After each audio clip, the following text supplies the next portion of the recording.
今日同大家講一個故事，就係荒野大鏢客1同埋2。1777年，美國建立於華盛頓特區，當時係冇憲法。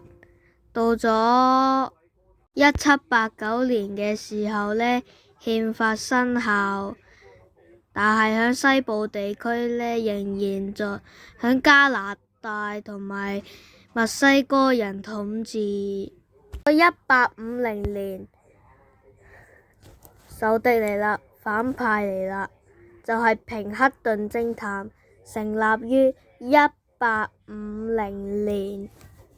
平克頓偵探呢，阻止過林肯刺殺，但係後嚟呢，林肯都死咗，跟住呢，平克頓偵探呢，就失去咗政府嘅依靠，平克頓偵探呢，就換咗嗰啲政府軍。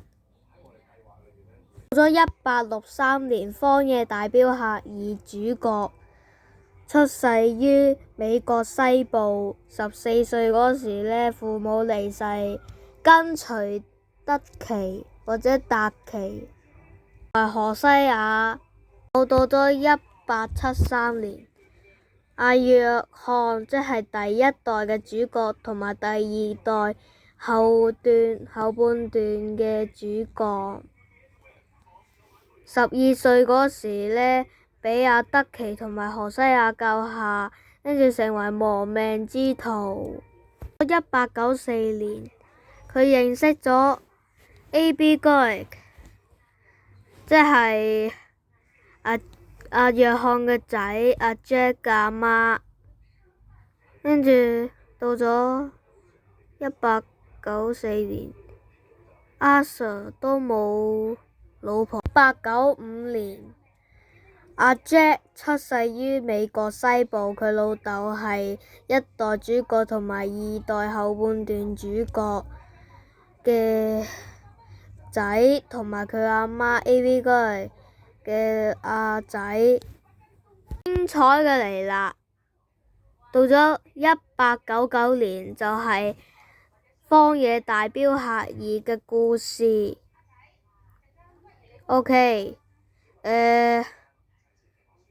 阿 Sir 呢同埋德奇呢去黑水鎮嗰度呢避風頭，跟住呢其中殺害咗幾個人，跟住呢就俾人通緝，跟住呢嚟到嗰個佢哋嘅營地嗰度避難。呢個就係第2章嘅開始。第2章高利貸或其他罪行嘅任務嗰陣時呢，欠債人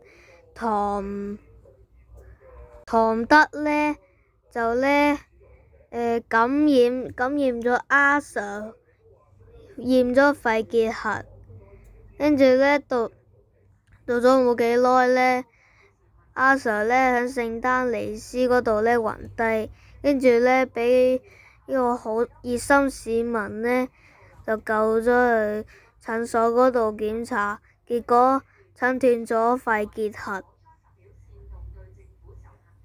到荒野大鏢客嘅故事第3章，跟住呢，為咗逃避賞金獵人同埋執法行員嘅追緝，嚟到羅茲鎮嗰度避難。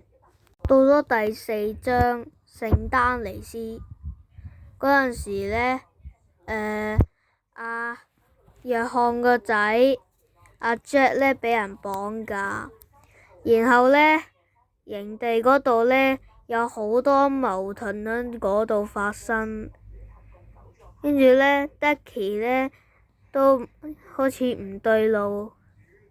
第4章銀行搶劫失敗之後呢，坐船離開嗰度，跟住呢，經過暴風同埋嗰啲暴力掙扎之後呢，個船呢最終呢都被摧毀，然後呢避難響瓜馬島。隨後嚟到阿 Sir 嘅病情逐漸惡化，然後呢，對 Mike 生死拼鬥之後呢，由於呢，佢個病重嘅身體開始惡化，所以呢，開始打倒落地下，然後呢，佢用生命呢嚟拯救約翰嘅新生命同埋新生活同埋幸福。